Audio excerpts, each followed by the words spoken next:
Decisions are the driving force for success or failure in business. That's it. Decisions. You as a business owner are the ultimate decision maker. And I'm going to talk to you about something very, very important today in today's episode about making decisions and how to go about making the right decision, even if it's inconvenient. So that's what we're going to talk about today. Welcome to the Contractor Secrets podcast. I'm super excited to share this with you. And the episode starts right now. The big question you need to ask yourself every day is, do I own a job or do I own a business? And unfortunately, the majority of contractors out there own a job. That's right, they're a slave to their own business. But the other side of the fence is so much greener, it's so much better, and that's when you're finally fully in control of your destiny, your freedom, your time. And that's what Contractor Secrets is about. It's about taking back our time, building a business with systems, standards, values, procedures, putting yourself in the driver's seat. And that's what it's about. So I'm excited. I'm happy to have you here. Let's dive into the Contractor Secrets podcast. What's up, guys? I want to talk about decision making today as a business owner. And if you are a business owner, if I had to narrow down your job description, if you say that you're a business owner, you are also the ultimate decision maker. That's it. You make decisions every day for your employees, for your workers, for your team, and the buck stops with you. That's the biggest transition that you had to make from employee to business owner. You could pass on the liability to somebody else as an employee and say they'll deal with it. As business owners, it's up to us. Buck stops there. So it's about decision making. And I'll give you an example of, some of the toughest decision making I've had to make. Really, it was letting go of people in my business that no longer align with the values that we have, I would say, leveled up to. And I don't say that in a sense that, we did it purposely. It was just as we grew, our company got better. The standard that we were expected to meet or exceed was higher. And the individuals that helped me start the company or were with me early on did not align with those standards. And I have a responsibility to the marketplace to ensure that I'm delivering on promises. That is growth of a business. And I think the right employees, the right workers recognize that and grow with the business. And yes, that does come with more money, more raises, more responsibility. So for me, I had to decide, do I make the tough decision to let this person go for the betterment of the company, which serves much more people, including the customers, including my family and the family of those that are with me that did decide that they want to step up to the plate, step up to the challenge, okay, align with the standard of premium painting, or, okay, do I keep them and essentially set a bad example to the rest of the team that this behavior is okay? Tough decision, right? And every time a tough decision is crossed my plate, okay, the weekend's usually rough. I'm going back and forth with it with my wife. I'm wargaming it in my head. Sometimes I do pro and con lists. I mean, this is really tough, especially when you're making the tough decision to let people go in your business. That's probably the toughest decision that you're going to have to make, but it's necessary. And I know for a fact, 100%, that there are some of you out there that have individuals in your business that are no longer serving the vision. Okay. They're just taking up space, but maybe you're not confident in your ability to let them go. Maybe you're too close with them in terms of friendship. Whatever it is inhibiting your growth. Let them go. Okay. Let them go. Tough decision, right? There's also many other decisions that we need to make in our business. And I think that if you are an owner operator and you're also in production, something kind of interesting could happen. And I want to read you this little quote I came up with just, after a run. I was pumped up, man. I'm thinking, man, business owners are all about decisions, but I would say this, the decisions that you make have to come from a business owner perspective. They can't come from an employee perspective. That's really important. So I was like, when you make decisions in your business, are you making them as an employee or are you making them as a business owner? And obviously, that really doesn't have much to do with what I told you in terms of the story about letting people go who no longer serve you. That's just the example of like the ultimate decision. But in terms of processes, in terms of values, in terms of inconvenience, in terms of these things, are you making them as a business owner or are you making them as an employee? Because some of us, even though we own a business, every day we fulfill two roles. Some days we act as an employee, some days we act as a business owner. Some days we're in the brush, some days we have the hammer in our hand, some days we're working in production, and then some days we take on the role as a business owner. Okay? When you're flirting with both of those roles throughout the day, your decision making becomes hazy, and you can't allow that to happen.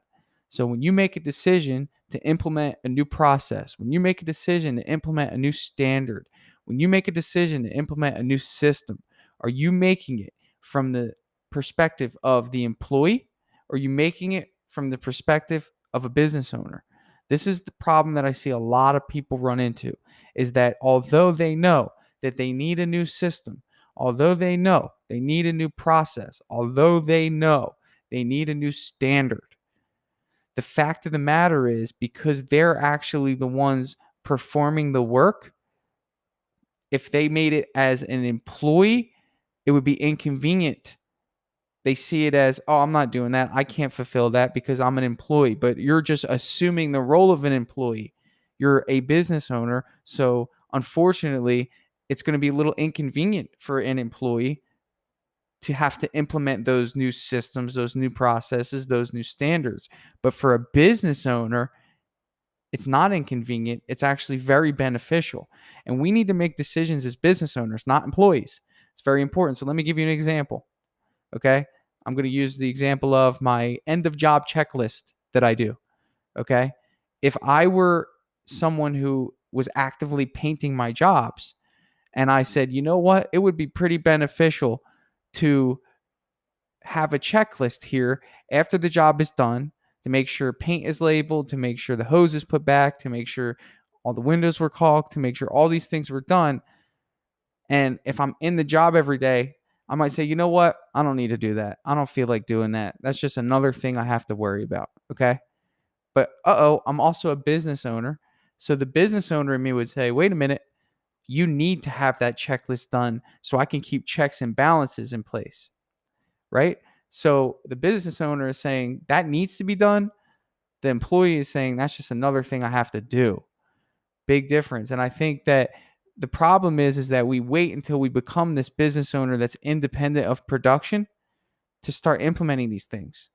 And if you wait until that point, well, guess what? It'll never get done because you need those things in place to get to that point. So my suggestion to you, because I know that there's some of you that listen to this that are way above the curve. You got multi-million-dollar companies.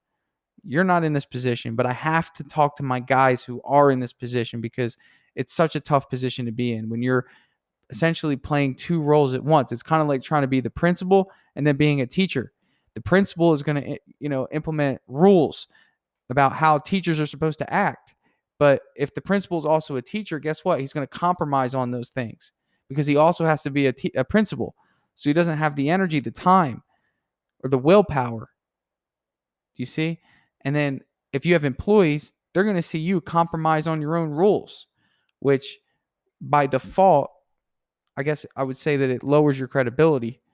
And in the future, when you try to implement things, they're going to have that reference of you compromising on your own standards. So, I mean, this could get messy. And it's really just about identifying that if you own a business and you are assuming more than the role of being a business owner, which is essentially an investor, essentially somebody that is independent of sales, marketing, and production. I'm on the way. I'm almost independent of marketing, even though I outsource it. I'm not doing sales anymore and I'm not doing production. Okay. So I can actively tell my supervisor to implement a new system, a new strategy, a new plan a new standard, and I'm not doing it with the idea of this is going to be inconvenient for me to implement it myself. I'm doing it from the perspective of a business owner, as in, this is for the best interest of the business. They have to do this, okay? Making decisions. So it's really important for you to just see that there's two different dynamics here. And a lot of us are still in that business owner slash producer role. Again, my thing is this: when you want something to be done in your business, always think of yourself as the business owner, not the employee, because it can get hazy. You find yourself in the production, you're sweaty, you're covered in paint, you're tired, whatever the case may be. Okay. But remember, as a business owner, you still have to make sure that systems, processes, and standards are being implemented. Okay. And yes, if you're in the production, it's going to be twice as hard to not only make sure that you implement them, even though you're the one who wants them to be done as the business owner. Okay. But your team is seeing you implement them. When I was in the production, okay, even though I was the business owner, I acted as if I was an employee of that business owner and was following the instructions and the rules that that business owner put in place, because I know that I was just temporarily filling a role in production that I was going to replace myself with.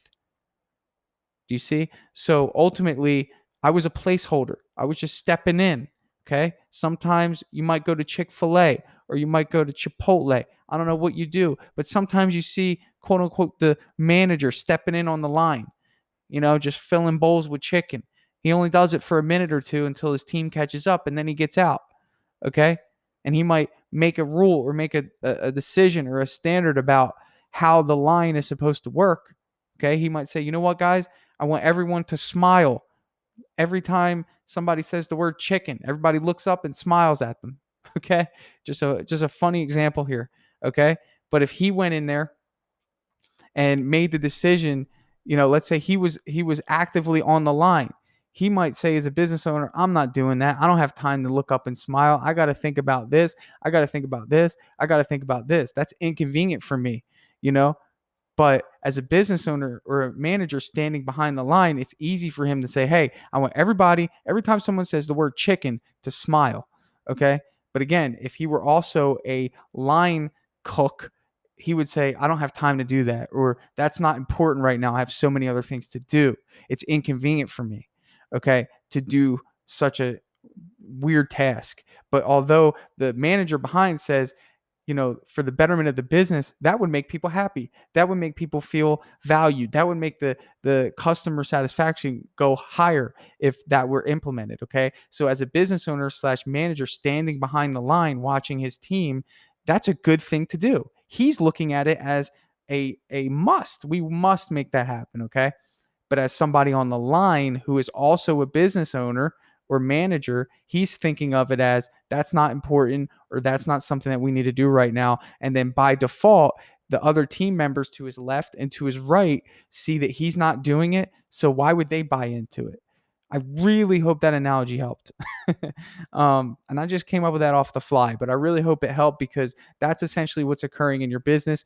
Please put in an example of something that you want implemented as a business owner, but when you jump into the job, it gets compromised because it's inconvenient for you to implement that standard. Okay, to implement that process or that system, because it's inconvenient to you personally, because you're assuming the role of somebody else. Now, going back to my example, the manager that pops in on the line, okay, if he just pops in for a minute, he can act in that role and perform that responsibility, and just because he knows he's just jumping in. Okay, so he's jumping in. Oh, somebody said chicken. He's going to look up and smile because everyone else is doing it. And he's going to look up and smile. He's just acting in that role for a brief amount of time. Then he pops back out of the line and then continues to do his management responsibilities of overseeing people smiling when they say chicken. Okay, so again, I hope that was helpful, but it's really, really, really important. And I'm going to say it again just so I can hammer this topic, this point into you. When you make decisions in your business, Are you making them as an employee? Are you on the line making decisions of whether or not it's convenient, whether or not it's worth it, whether or not it's important, okay, because you're assuming the role of an employee in your own business, or are you making them as a business owner? And here's the reality of the situation. If there's something in your business that needs to be done, okay, you have got to come across as a business owner when you make the decision. And we can get deep. That comes with firing. Again, if you I'm sorry, I have to extend this a little bit. Okay. If you're acting in the role of an employee and you have a team of 3, and when you're an employee, you're goofing around on the job with the guys, you're having fun, and you're becoming friends, and you're compromising that, that business owner employee barrier that is very important. Okay. When you see that one of these guys that you were just chopping it up with, is smoking a cigarette, in somebody's garage, or doing something that he shouldn't be doing, okay, are you making the decision to reprimand him as a employee or as a business owner? Or maybe it's something worse, where that you got to make a decision to let that person go, but you're coming at that decision from an employee's perspective as opposed to a business owner perspective. Is it better for the whole, or is it convenient for now? This is such a deep topic, guys. One more time. When you make a decision in your business, are you making it as an employee, or are you making it as a business owner? So that's what I got for you today. Make all your decisions in your business as a business owner. Okay. Wide view, eagle eye. You got to see it from above. Okay. And that's what we're aiming towards. So thank you guys for listening, and we will catch you on the next episode. Dripjobs CRM is finally here. That's right. So Dripjobs is an automation platform for contractors, home service professionals, that's going to automatically follow up with your customers. It's going to allow you to send invoices, estimates. It's going to allow you to send out blast marketing emails to individuals based on where they are in the buying process. This software is next level. And I'm reaching out to you. You're a listener of this podcast, and I want you to be one of the first ones to give it a shot.